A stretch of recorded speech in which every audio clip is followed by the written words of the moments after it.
Hi Lee. Hey Kev, how you doing? Yeah, marvellous, mate. Bloody marvellous.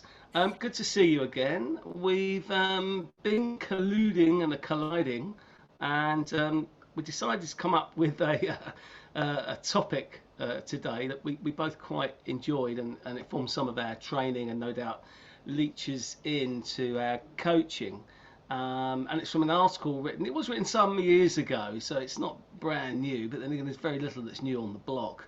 And it was a concept called the tour of duty. And looking at my notes here, it was written by Reid Hoffman, Ben Koznacha, and Chris Yare from the States. Where did you get the article from, Lee? Because you found it first. Yeah, I got it from one of my clients, one of the HR kind of leads at a company where I coach, and they shared it with us, and yeah, absolutely loved it. It reads really well, doesn't it? Oh, it's absolutely brilliant. I just wish I had thought of that way of life. As I say, always working for myself, my own companies, you kind of see things in one direction. And this kind of, this concept gives you the best of both worlds, I think. I think it's absolutely brilliant. What do you like about the article? What's your take on it? How does it work? What is the tour of duty? How do you see it? Well, I like it because it's easy to understand. Yeah. Yeah. It's, yeah, sometimes with business stuff that I'm not, Yeah. sometimes it can be a bit dry.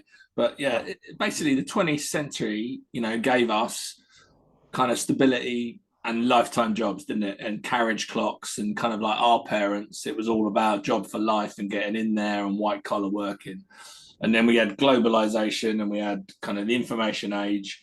And there was a bit of a change in dynamic in the Yeah. way that people kind of work and then kind of move about. And like, the thing I relate to is that when working in kind of media and marketing, was lucky enough to see some kind of big thinkers talking about the future of work, and they used to say your children will do 4 or 5 different careers, kind of in their lifetimes, and I think particularly after the last few years, some of that is coming true, and so that's what I kind of loved about it as a concept. Yeah, and I like the way that it speaks about that the idea that I think we all understand now. Should we call it a modern age? They probably call it modern ages since the Roman times, but in this modern times, that that jobs for life, they're just not there, and the compact between employee and employer has changed completely. But I love the way they put this, and one of the things I really like is the idea of that you come into a company with the idea that you're not going to be there for life. You're going to be there for a set period of time. You might be there for a project.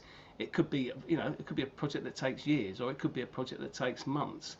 But what they want to do is exchange your knowledge and in the information and the experience you have by including you in their organisation, but by making you better. So did you see the point you made about in terms of we want to make you when you come into our organisation more marketable, so you're more valuable. You make you more valuable by giving you good training, giving you good facilities, giving you good resources, so that you then become far more marketable yourself when you move on to the next firm. Yeah, and obviously the space that we're playing in, which is training and coaching, yeah, because I think, was it sometimes one of the famous quotes was, "What happens if we invest in our people and they leave?" And then the flip side to, well, what if we don't and they stay? So and I've worked at lots of companies where we'd send young people on like IAA pack courses and try and make them sign agreements to say, if you leave within 12 months, you've got to pay it back and stuff like Yeah, that. yeah, Whereas this kind of flips it and says, look, they're going to be a tour of duty. They're going to be there for a defined period.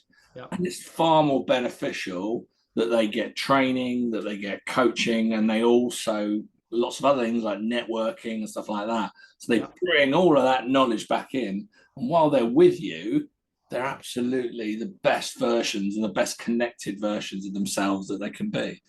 Yeah, totally. I think companies nowadays, if they're upfront with the fact that, yeah, okay, of course we'd like this golden panacea that may it doesn't really even exist at CEO level, does it? I mean, CEOs come and go, very, very quickly in some organisations. If you're there more than 3 years, crikey, you're a true survivor, or you're either doing something right or something completely wrong. I don't know which it is.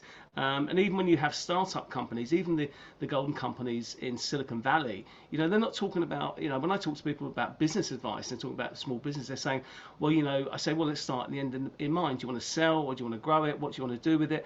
And they say, well, 5 years time, 10 years time. And I'm saying, well, there is no 5, 10 years time anymore. It's literally 3 years. That's it. You've got to be out, or you've got to have moved on.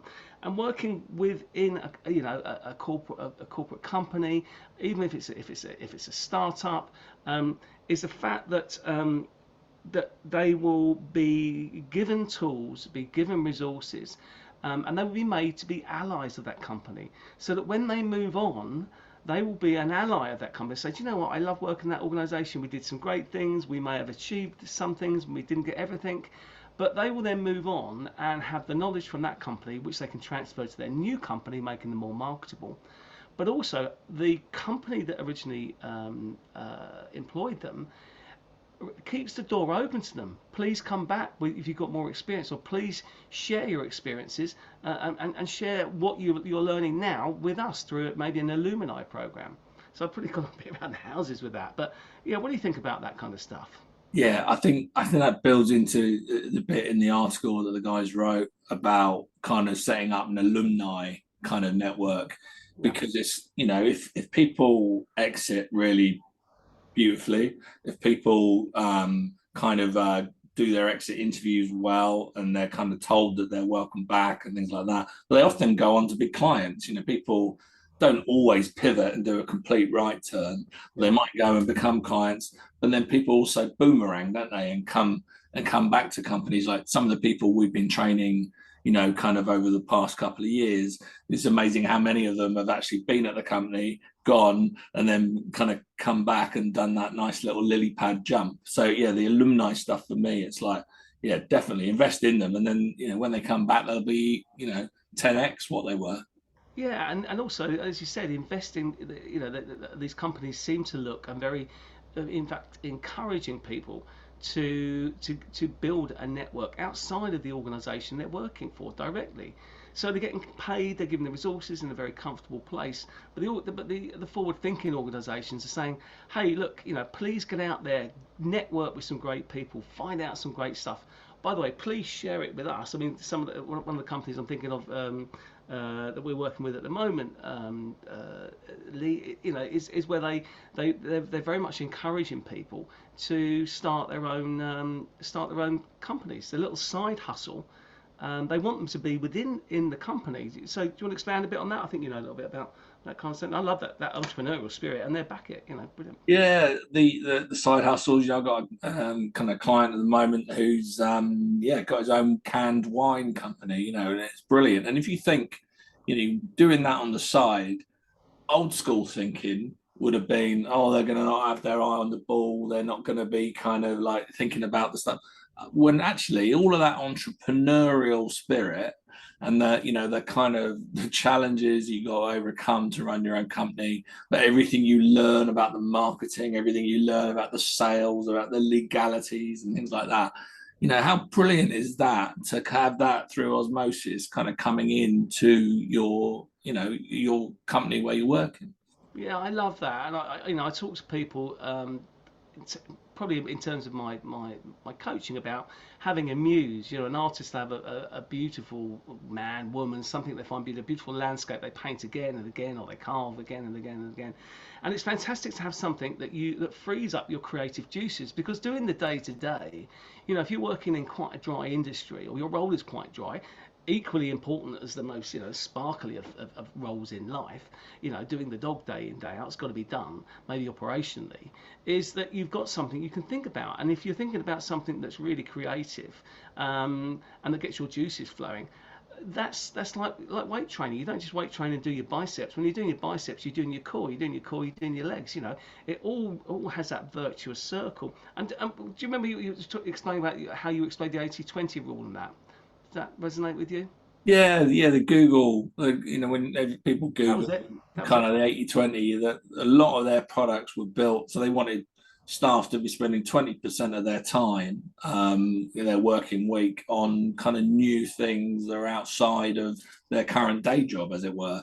And there's like three or four huge kind of products that Google have got now that they're obviously monetizing that came out of that time. And it's yeah, I think, and for us, it's about sprinkling that newness, isn't it? If you got a real full, busy day, sometimes quite stressful, but if you sprinkle something on top which is interesting and new and enjoyable, then it infiltrates, the whole kind of day, and it makes it feel a lot better. Uh, Yeah, yeah. No, I think it's great. So, I mean, I know we both love that article, and I say you discovered it. Okay, so I think we've pretty spoken enough about that. yeah, It's been, but was there anything else? Sorry, anything final you wanted to say, or you pretty much done it? absolutely. No, love it. I will put a link, obviously, in anywhere we post this. We'll put a link to the article as well. Yeah, fantastic. Okay, thanks very much, guys. Thanks for listening. Can't wait to see you on the next one. So it's goodbye from me, Kevin. And goodbye from me.